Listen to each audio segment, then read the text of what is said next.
Okay, so this video is a review of, just a quick overview of the 7th grade general science book, pages 1 through 18, so the last couple days of reading that you've had to do. I just wanted to give you an opportunity to hear me explain some of the highlights instead of just doing all of the reading. I want you to know some of the important things to stay focused on. So I am going to be if you want to follow along, I'm going to be using your spiral pages starting at 22 through page 35. I'm going to kind of use that as a guide. I'm not expecting you to have all of this written down. Like I said, it's just a quick overview. So if I do say anything that you missed, go ahead and write that down. So this book starts off with like the history of science, where it started and how we kind of how do we get to where we're at right now. So the first thing is science. Like, what is science? It's basically just the study of the natural world from observation and experiments in order to figure out and make laws about the world around us. So I'm watching things, I'm testing things, all to explain the laws that nature follows.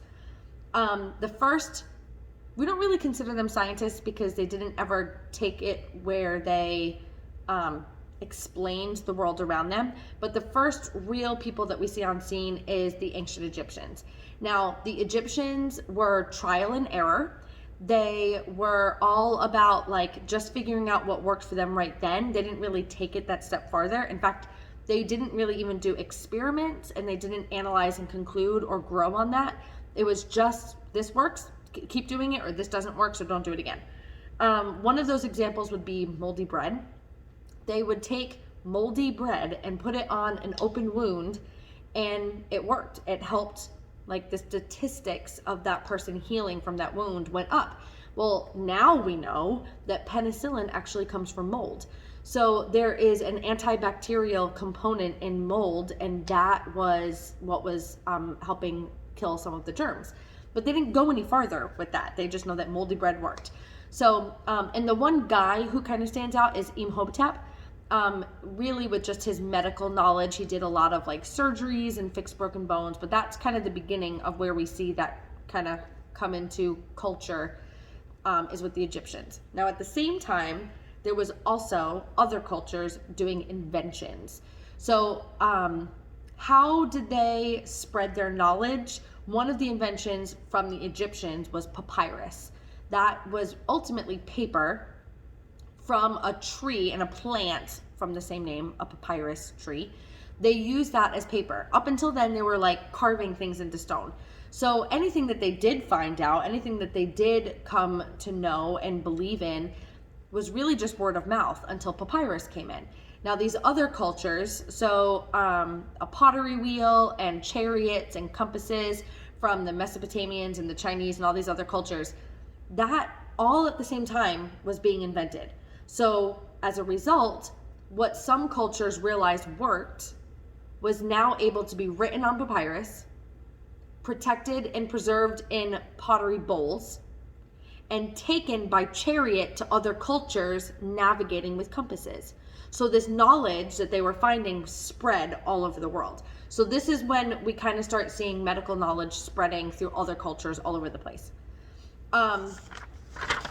In the next couple sets of pages in your book, we start talking about the Greeks, and some of the important Greeks that I need you guys to know. So Thales, there's three main Greeks: Thales, Anaximander, and Anaximenes.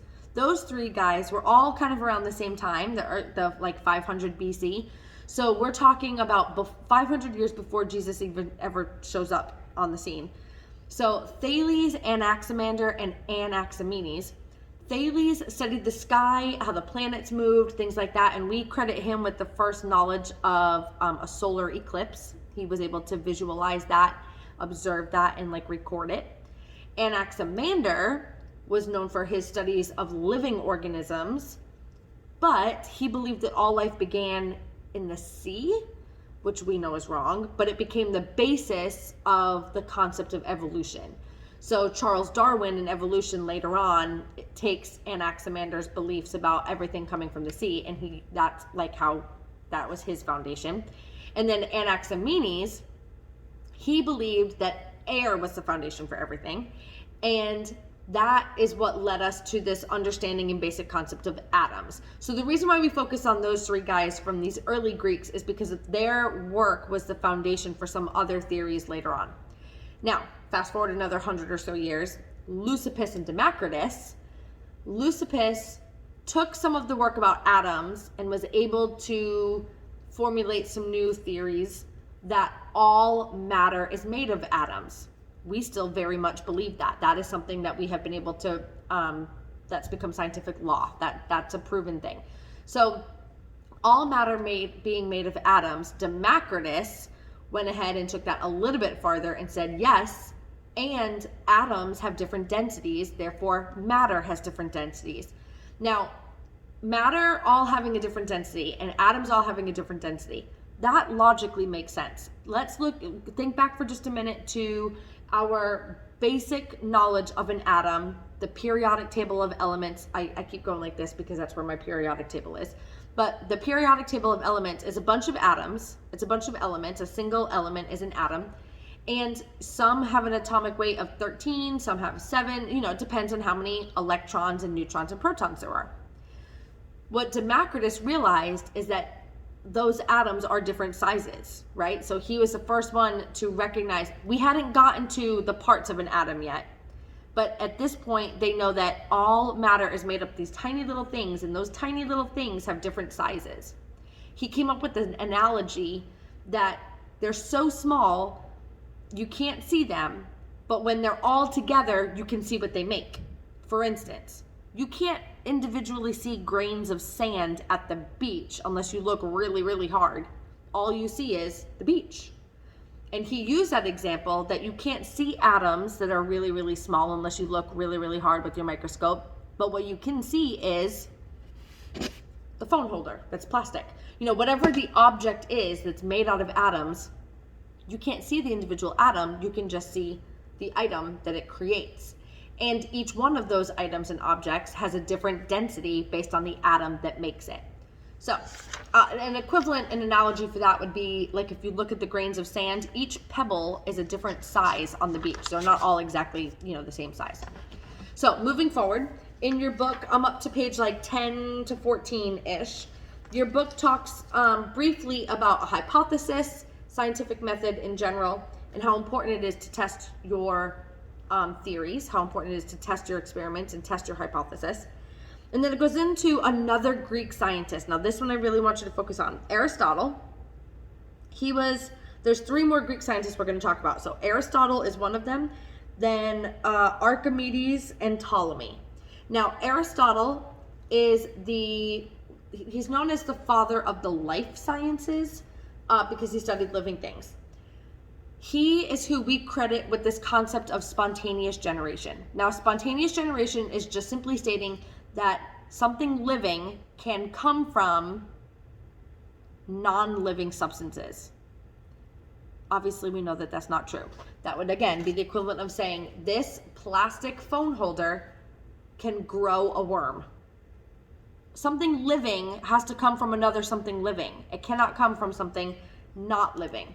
So, spontaneous generation, this idea that something living can come from something not living, he actually believed that was true because he found let me make sure I get this right. It was a fish, I'm pretty sure. There was a fish that got left out. And the fish, we all know that if you leave meat out rotting, eventually it attracts and creates bugs. Well, the fish that's dead did not create the maggots, the bugs. What happened was it attracted flies, and the flies laid microscopic eggs that eventually grew and formed into the maggots. The fish did not create the maggots. The fish attracted flies. Now remind you, the fish that they're talking about was dead. It was not a living thing. So this non-living thing did not suddenly spawn maggots. It attracted a living thing that laid eggs that turned into maggots. but he didn't have a microscope. He did not know this at the time. So he thought that living things can create non-living things can create living things. Now, years later, this was Aristotle. Years later, we proved that that was wrong. So we're going to get to that. Archimedes is another Greek scientist.